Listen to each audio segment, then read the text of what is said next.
लाडक्या बहिणींनो, तुमच्यासाठी आनंदाची बातमी।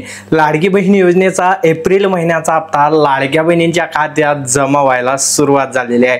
कालच मी व्हिडिओ बनवला होता। लाडकी बहीण योजनेचा एप्रिल महिन्याचा हप्ता जमा होण्यासाठी जो रस्ता आहे मोकळा झालेला आहे, कारण 410.30 कोटी रुपये लाडकी बहीण योजनेसाठी मंजूर करण्यात आलेले होते आणि याचा अधिकृतपणे महाराष्ट्र सरकारचा शासन निर्णय जारी करण्यात आलेला होता। आणि मी सांगितलं पण होतं की या मे महिन्याच्या पहिल्या आठवड्यात पैसे कधीही जमा होऊ शकता। कालच व्हिडिओ टाकला आणि आज बघा तुमच्यासाठी मीच आनंदाची बातमी घेऊन आलेलो आहे।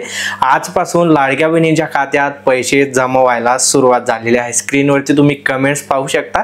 कालच्या व्हिडिओला या कमेंट्स आलेल्या आहेत आज की आज या व्यक्तींच्या खात्यात पैसे जमा व्हायला सुरुवात झालेली आहे।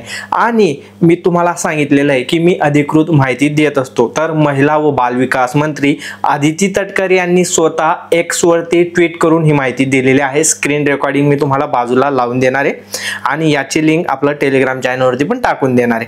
तर बघा, मुख्यमंत्री माझी लाडकी बहीण योजना, मुख्यमंत्री माझी लाडकी बहीण योजना या महत्त्वाकांक्षी योजनेअंतर्गत एप्रिल महिन्याचा सन्मान निधी पात्र लाभार्थी लाडक्या बहिणींच्या आधार लिंक असलेल्या खात्यात जमा करण्याची प्रक्रिया आजपासून सुरू करण्यात येत आहे।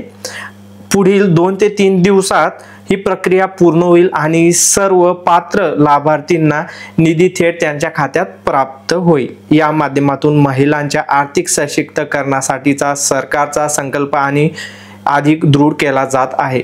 तर समजलं असेल आजपासून। तर हे ट्वीट कधीचं आहे तर बघा 2 मे 3:54 हे ट्वीट करण्यात आलेलं आहे आणि आजपासून जमा करण्याची जी प्रोसेस आहे सुरू झालेली आहे। काही जणांच्या खात्यात जमा झाले असतील आणि तुमच्या खात्यात आले नसतील तर त्यांनी तेही स्पष्ट केलेले आहे। 2-3 दिवस तुम्ही थांबा किंवा आठवडाभर थांबा की वेगवेगळ्या बँकांची वेगवेगळी प्रोसेस असते, त्यामुळे टाइम लागू शकतो। आणि येथे बघा त्यांचं एक बॅनर सुद्धा आहे, हे मी आपला टेलिग्राम चॅनलवरती टाकून देणार आहे।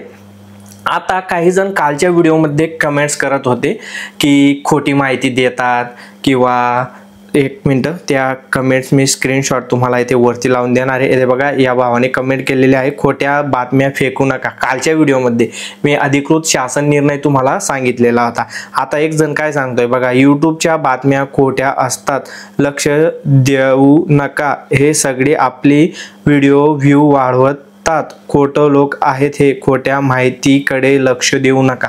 तर हे बघा, माझ्याबद्दल सांगताय, मी तुम्हाला प्रत्येक वेळी सांगतो की मी तुम्हाला ट्रस्टेड माहितीच देत असतो आणि जे आपले रेग्युलर व्हिडिओ पाहणारे आहेत त्यांना माहितीच आहे मी कशा प्रकारची माहिती देत असतो।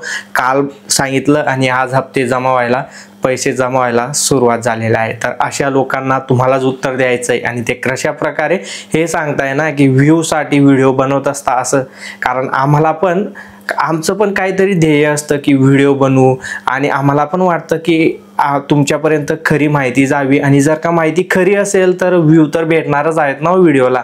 तुम्हाला काय करायचंय तर हा व्हिडिओ जास्तीत जास्त, हाजने आपले सर्व व्हिडिओ जास्तीत जास्त लोकांपर्यंत शेअर करा आणि यांच्या गावगल्लीमध्ये सुद्धा आपले व्हिडिओ पाहिले गेले पाहिजे आणि हीच अपेक्षा आहे तुमच्याकडून। तर हा व्हिडिओ कसा वाटला कमेंट्स करा, लाईक करा, शेअर करा आणि अशा नवनवीन अपडेट जर का आल्या तर तुम्हाला व्हिडिओच्या माध्यमाने मी कळवत जाणार आहे। मी अविनाश तिरमले, पुन्हा भेटू अशाच एका महत्त्वाच्या व्हिडिओमध्ये। तोपर्यंत जय महाराष्ट्र, जय खानदेश।